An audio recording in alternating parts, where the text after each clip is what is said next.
Oi, eu sou a Luísa, esse é o Aquela Feminista Podcast, sejam bem-vindos a mais um episódio. Hoje eu tô com a Andréia Ortega, que é dermatologista e cirurgiã micrográfica, e a gente vai conversar hoje sobre como racializar seu conteúdo, seu atendimento. Seja bem-vinda, Andréia. Obrigada. Eu gosto muito do conteúdo da Andréia nas redes sociais, ela tá lá no @DeaDermato, já sigam ela aí.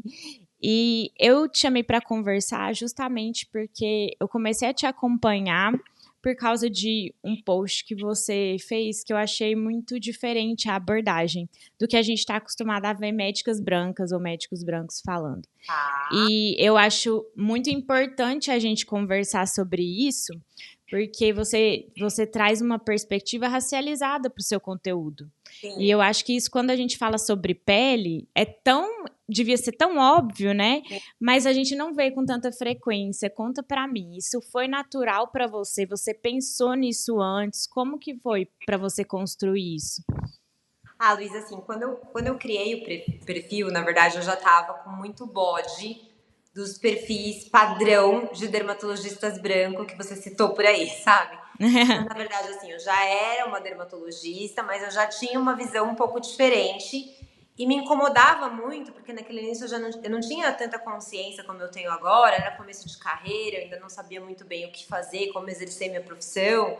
Então, só me incomodava muito a pressão para que eu fizesse um perfil no Instagram, porque você é uma médica, você tem que crescer, você tem que fazer um perfil, assim você vai chamar pacientes para o seu consultório, né? Então tem essa pressão de que hoje em dia o médico precisa ter um perfil, um portfólio dele mesmo na internet, mas que daí eu precisava mostrar eu fazendo botox nas pessoas, fazendo preenchedor e mostrando o número de seringas que tinham sido usadas, sabe? E tudo aquilo me dava uma angústia muito grande. Eu não conseguia me imaginar fazendo isso, sabe? Então, começou, na verdade, com um incômodo em...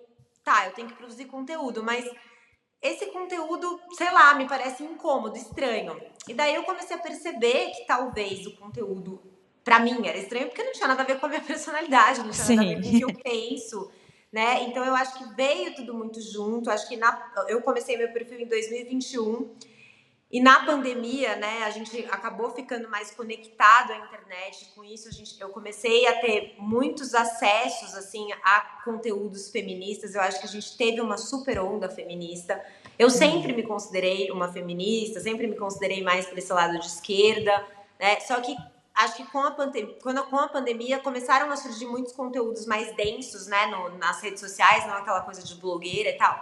E daí eu comecei a perceber, olha, realmente tem perfis com os quais eu me identifico na internet, só que não são os perfis de dermatologista, sabe? São os perfis feministas, são os perfis de pessoas que falam sobre racialização, que falam sobre... Então, diversos temas que eu acho que também estão presentes dentro da dermatologia, e é disso que eu quero falar, sabe? Então, daí foi um grande alívio pra mim, porque foi assim, nossa... acho que disso eu consigo falar. O problema nunca foi me expor, mas era me expor dessa maneira rasa, superficial, né? Que não tinha a ver com o que eu gosto, com a maneira como eu quero me apresentar. Então, aí foi embora esse incômodo e aí eu consegui fazer disso, né? E o meu Instagram já começou com essa proposta de ser muito inclusivo, né? É para todo mundo. E se a gente vai falar de pele, não tem como não falar de pele negra, né? Assim, seria extremamente omisso da minha parte não falar da pele negra, porque afinal de contas eu tô no Instagram como uma especialista de saúde da pele, né? Então, Exatamente. mais ou menos por aí. É meio óbvio, né? Mas eu acho que até para mim eu precisei percorrer um percurso, porque a nossa cultura não nos permite ver o que é óbvio, né? Fica como se fosse uma coisa. Aquela velha fala assim: eu não vejo cor, né? Eu tô falando de pele, eu tô falando de todas as peles. Isso. Mas vendo seu conteúdo, eu percebi o tanto que isso falta quando a gente universaliza as peles, o cuidado, o atendimento. E eu acho que isso vale não só para dermatologia, né? Mas a gente pode pensar isso em todo tipo de comunicação nas redes sociais e de medicina que a gente exerce mesmo. E eu acho isso muito importante porque isso também deve ter mudado o jeito que você atende, né? Com certeza, absoluta, né? Assim, eu comecei a me preocupar com uma maneira de incluir todos os pacientes que chegam no meu consultório da melhor forma, que é uma coisa que a medicina, o curso de medicina não prepara a gente para, né? Com certeza. Então, eu acho que, assim, como o paciente pode chegar num consultório e ser bem atendido e se sentir incluído da melhor maneira possível, né? Então, eu gosto de sempre ter todos os tipos de amostra, né? A pessoa vem com aquele papo de, é protetor de cor universal. Eu já falo, não, sai da minha frente que não existe esse negócio de cor universal, sabe? Então, eu acho que são muitas questões que se a gente não para perceber, a gente acaba aceitando o absurdo como se fosse o lugar comum, O né? normal. Então, com certeza mudou completamente a forma como eu atendo. Eu acho que mudou também muito o público do meu consultório, né? Graças a Deus, agora hoje em dia, normalmente as pessoas que me seguem acabam virando meus pacientes também. E é muito bom porque tem uma diversidade muito grande de pessoas, então eu consigo também aprender com os meus pacientes, né? E as pessoas querem que dê certo, então mesmo quando eu cometo alguma gafe, faço alguma coisa errada, tem sempre alguém ali para me ajudar a crescer, sabe? Uma grande comunidade de pessoas que estão crescendo junto, pacientes que estão crescendo juntos, né? Muita gente vem com insight de, não, Déia, faz vídeo sobre isso, né? E a ideia é também ouvir um pouco do que as pessoas querem que seja feito, né? Porque, Sim. como você disse, eu sou uma dermatologista branca, então eu não tenho um lugar de fala para falar sobre as dores de quem sofre racismo. Então eu preciso ouvir as pessoas para poder falar disso no meu conteúdo, mas é algo que eu faço questão de falar porque seria muito omisso da minha parte não falar. Eu penso assim, né? Perfeito. Falando de pele. Lógico. Não, e igual você tá falando do lugar de fala, às vezes as pessoas usam isso como uma desculpa para não falar sobre isso. Muito, Então, só muito. porque você não conhece as dores, não significa que você não pode Sim, aprender e utilizar isso para ajudar as pessoas, sim. para conversar sobre isso e para explicar que é diferente, né? Que não é tudo a mesma coisa. Porque assim, eu realmente acho que essa questão do lugar de fala é algo que traz muita confusão. Já teve muita gente que veio me perguntar, mas você não tem medo de falar sobre racismo no seu conteúdo e ser julgada e falar, meu, essa médica branca, loira, tá falando de racismo, quem é ela? Quem ela pensa que é? Né? E acho que sim, até existe isso, porque algumas pessoas confundem esse conceito de lugar de fala, tanto para o bem quanto para o mal. Mesmo as pessoas que querem Uhum. ajudar na pauta, às vezes confundem esse conceito de lugar de fala. Né? Então, assim, eu não tenho lugar de fala para falar sobre ter pele preta. Eu não tenho esse lugar de fala. Não é uma dor minha. Eu Sim. nunca vou saber o que é Uhum. sofrer um racismo. Eu não sei o que é sair na rua e ser apontada ou falarem do meu cabelo. Né? Eu não sei o que é ter ancestrais que foram escravizados. Então, é realmente uma dor imensa que eu não tenho como compartilhar, não tenho como saber. Mas isso não me impede de falar a respeito. Né? Eu só não posso Claro. falar como se eu soubesse qual dor é essa. Então, quando eu vou colocar nos meus discursos, eu nunca digo, eu sei como é sofrer racismo. Cara, eu não tenho direito de dizer isso, eu não sei como é sofrer racismo. Mas eu posso apontar aonde está o racismo. Né? E eu posso apontar. Perfeito. O meu conteúdo é direcionado para todo mundo. Eu posso apontar para pessoas no geral saberem, olha, isso é racismo, isso nunca foi colocado como racismo, mas isso é racismo. Né? Vamos pensar na nossa sociedade como a gente pode fazer para melhorar, como a gente pode fazer para abrir espaços, como a gente pode usar a nossa voz de uma maneira favorável a toda essa luta. Né? Não é porque Sim. você é branco que você não precisa se preocupar com racismo, o que a maioria das pessoas pensa. E essa questão do lugar de fala, infelizmente, como tá mal interpretado, acaba afastando ainda mais, sabe? Não tenho coragem, porque eu não tenho lugar de fala. Tá bom, mas você não precisa ter lugar de fala para falar de um assunto, né? E é importante que Lógico. tenham todos os tipos de pessoas se posicionando sobre aquilo, né? É a mesma coisa, sei lá, um homem hétero falar contra machismo. É importante que os homens comecem a se posicionar nisso, porque eles são os principais machistas, né? E a gente Sim. branco é a mesma coisa. O problema é que os brancos, a maioria dos racistas são brancos, né? Então, assim, o problema é nosso, então é um problema que a gente precisa ajudar a resolver. Eu acho que é essa a questão. Perfeito. Não, você falou perfeitamente, é muito confundido esse conceito mesmo, porque as pessoas sempre vão procurar uma desculpa, né? E você faz o uso desse conceito de forma perfeita, porque você fala sobre o racismo não de um lugar de uma pessoa preta, no seu lugar de fala, como uma mulher branca, sob a perspectiva de uma mulher branca, de uma médica branca, você fala sobre o racismo e isso ajuda muita gente. A maioria dos seus seguidores são brancos. Você tem esse dado?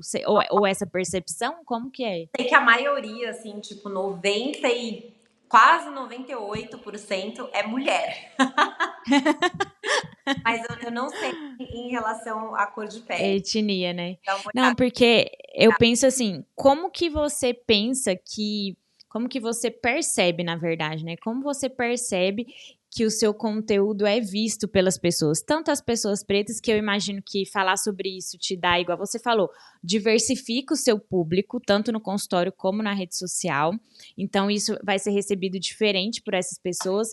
E como que você percebe a recepção do seu conteúdo quando você fala sobre isso com as pessoas brancas? Você fica tem uma certa resistência, porque eu percebo às vezes quando eu falo que eu recebo alguns questionamentos que eu fico assim, gente, pra mim isso aqui é tão óbvio, assim, a gente tá tão na frente desse tópico, caminhando sobre isso, e aí eu recebo questionamento de pessoas que eu admiro, que eu falo, como que pode essa pessoa não enxergar o problema nessa situação? Sim. Parece que quanto mais a gente aponta, eu vejo mais resistência das pessoas brancas de aceitar que nós somos racistas, que esse problema é um problema também nosso. Como que é a sua percepção sobre isso?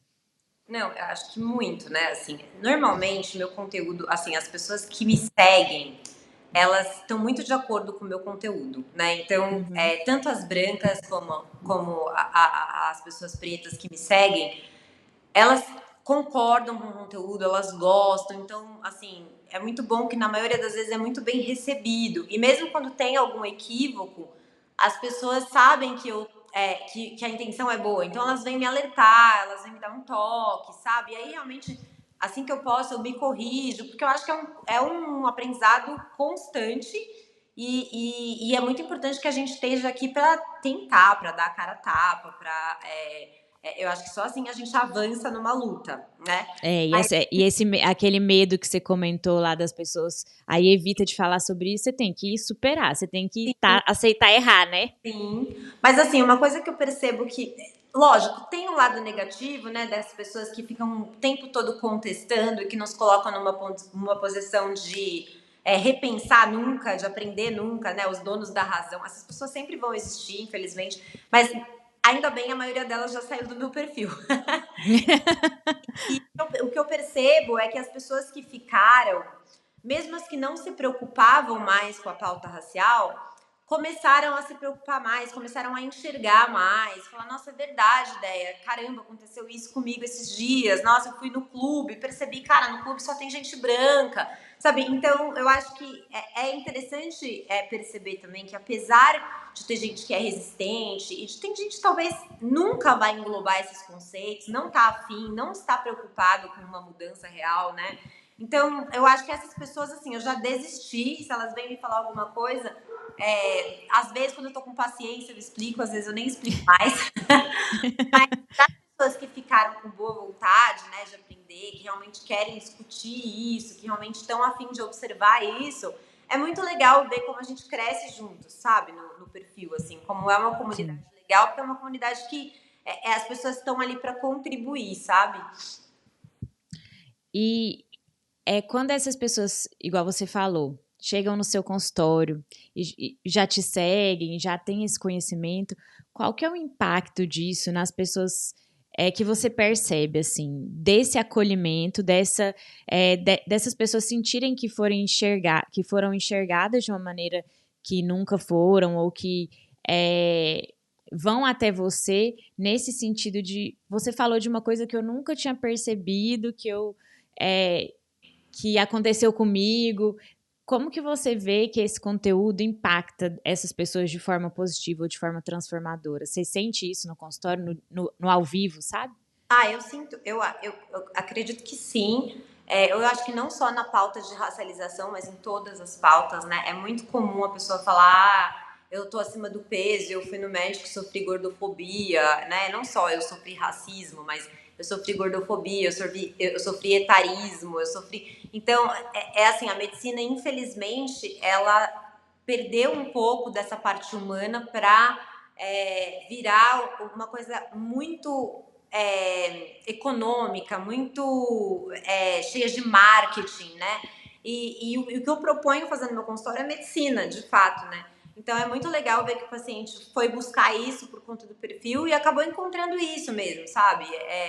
O que eu tento fazer no consultório é tentar enxergar o problema do paciente e ajudar ele com a questão que ele trouxe, com a questão que está incomodando ou que está fazendo mal para a saúde dele, né? E não colocar mais inseguranças e não responsabilizar e culpar ele, porque eu acho que é uma forma muito fácil e ao mesmo tempo de não se responsabilizar, né? Não trazer para si o cuidado com a saúde, trazer para o paciente, você precisa perder aí tantos quilos, você que não perdeu quilo, então você que se lasque, sabe?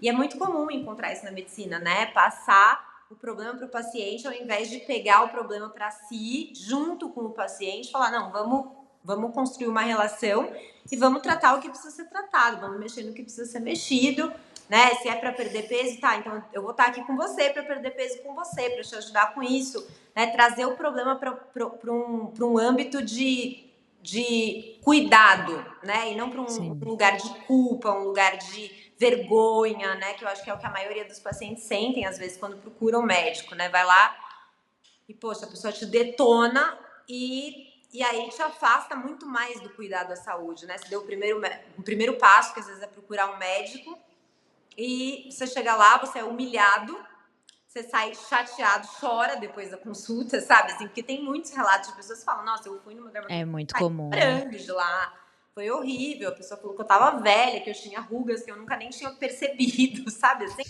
então é um negócio absurdo. E aí, poxa, afasta completamente essa pessoa do cuidado em saúde, do cuidado com a pele, do cuidado contra o câncer de pele, né? Que são coisas que a gente, de fato, precisa prestar atenção, né? E até do cuidado com a estética, né? Se a gente for pensar que na dermatologia é muito comum, mas, poxa, se a pessoa, se você vai no médico e a pessoa te espizinha dessa forma, que vontade você vai ter de tratar com aquela pessoa, né? Você tem que estar muito inseguro, você tem que estar num lugar de muita vulnerabilidade para aceitar isso, né? E eu acho que muitos desses médicos, por causa desse marketing pesado, por causa dessas estratégias que a gente vê, pegam justamente essas pessoas muito vulnerabilizadas porque tem paciente que acha que não tem opção, que todo médico é assim. Sim. Então vai e acaba aceitando esse tipo de comportamento. Ou até gosta, pensa igual também Pensa igual e assim, eu acho que se as pessoas soubessem que existe uma opção, que existem opções diferentes, se a pessoa for tratada muito bem e for muito bem acolhida num consultório, ela vai entender que ela prefere, porque não tem pessoa, assim, deve ser uma exceção muito grande a pessoa que gosta de ser maltratada.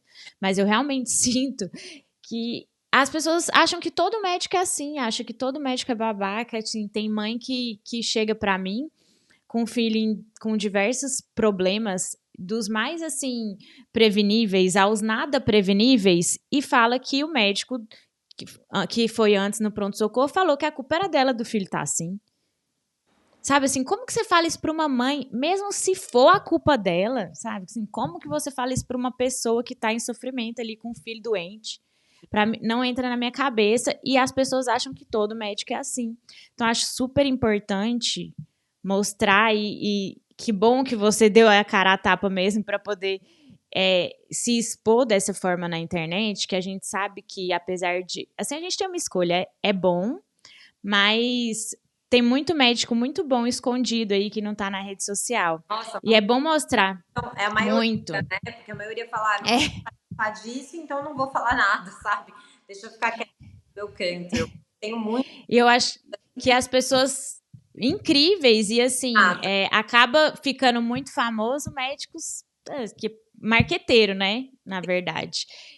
Porque a rede social, ela afasta mais bons médicos do que aproxima. Mas eu acho que quanto mais bons médicos derem esse passo, melhor, mais a gente pode mostrar para esses pacientes. E como eu tenho um público também muito de médicos jovens ou médicos que ainda estão na faculdade, né, de estudante de medicina, eu queria que a gente finalizasse com você dando dicas, assim, uma luz, justamente para essas pessoas da importância de quando se formarem, que seja na rede social, que seja nesse conteúdo que vai produzir, que seja no atendimento mesmo, como que essas pessoas podem realmente ser bons médicos e trazer para a medicina o que importa na vida também, que essas coisas não estão fora da medicina e devem ser trazidas para dentro da medicina.